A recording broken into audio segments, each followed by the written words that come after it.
ዘርዓ ያዕቆብም ድንግል ማርያምን ከመውደዱ የተነሳ ድንግል ማርያምም ዘርዓ ያዕቆብን ከመውደዷ የተነሳ እስካሁን ድረስ የዘርዓ ያዕቆብ እመቤት ተብላ ትጠራለች። ለብዙ ዓመታት ብዙ ተአምራትን እያሳየችም ቆይታለች። ለዘርዓ ያዕቆብ በራእይ ተገልጻ ቤተክርስቲያንን የሚያጠፋ ካህናትን የሚፈጅ ጠላት ስለሚነሳ ጽላቱን ንዋየ ቅድሳትን በሙሉ ተራራና በዋሻ ውስጥ አስቀምጥ ብላ ነግረዋለች።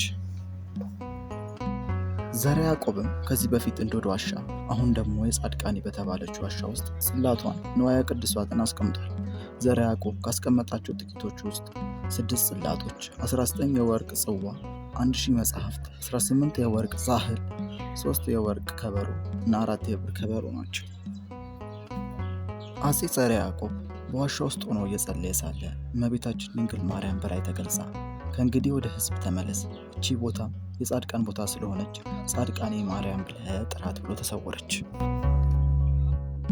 ስምሽን ስጠራው ድንግል፣ ስምሽን ስጠራው ማርያም፣ ስምሽን ስጠራው ድንግል፣ ስምሽን ስጠራው ማርያም፣ ለአንደበቴ ማር ነው ለልቤ ሰላም፣ ስምሽን ስጠራው ማርያም። ጻድቃኔ ማርያም በጻድቃኔ ማርያም መጥቶ የተማጸነ ዛሬም በራእይ እንደምትገለጥና ለሁሉም እንደተሰጠው ስጦታ ምንኩስና ከሆነ ምንኩስናውን፣ ለበሽተኛ ደግሞ ጤናውን ትሰጣለች። በጻድቃኔ ማርያም እመቤታችን ድንግል ማርያም ከምታደርጋቸው ታምራት ይልቅ በዚህ የምታደርገው ታምራት እጹብና ድንቅ ስለሆነ ይህችን ቦታ ያላየን ክርስቲያኖች ካለን ወደዚህ ቦታ በመምጣት ታምሯን ለማየት ጸጋዋን፣ ፍቅሯን፣ ልመኗን ከኛ ጋር እንዲሆን ለዘላለሙ እንዲረዳን ዘንድ አሜን።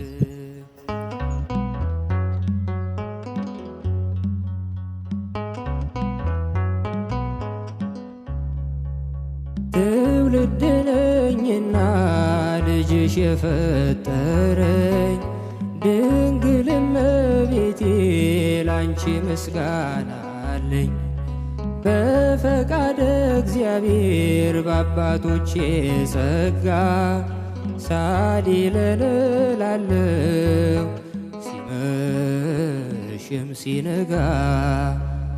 ጻድቃኔ ማለት ከዚህ በፊት እንደገለጽ ነው ከግብፅ ደብረ ምጥማቅ ወደ ኢትዮጵያ ደብረ ምጥማቅ የመጣችና ያረፈች ገዳም እንደሆነች ገልጸናል።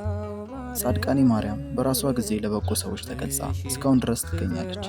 በአጠቃላይ ደብረ ምጥማቅ ጻድቃኔ ማርያም መምጣት አባቶች እንደሚሉት መመረጥ ነው። በእመቤታችን ልብ ገብታ ወይም ልቡን ከፍታ ገና ከመምጣታችን በፊት አስተካክላ በጥሩ መንፈስ አስሞልታ ምእመናኑንና በእሷ አማላጅነት ያመኑትን በቤቷ ትጠራለች። ማርያም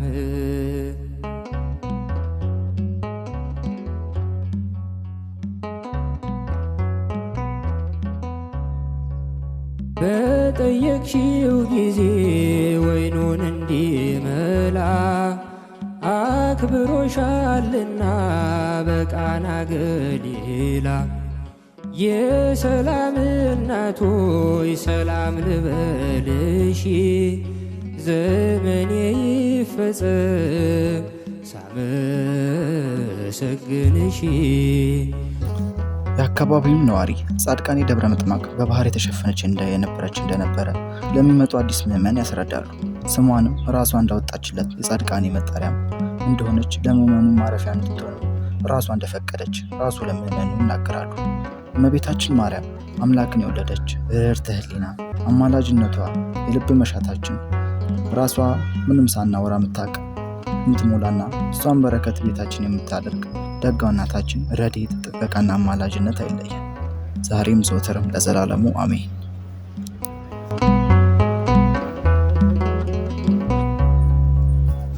ስምሽን ስጠራው ድንግል፣ ስምሽን ስጠራው ማርያም፣ ስምሽን ስጠራው ድንግል፣ ስምሽን ስጠራው ማርያም፣ ለአንደበቴ ማር ነው ለልቤ ሰላም፣ ስምሽን ስጠራው ማርያም።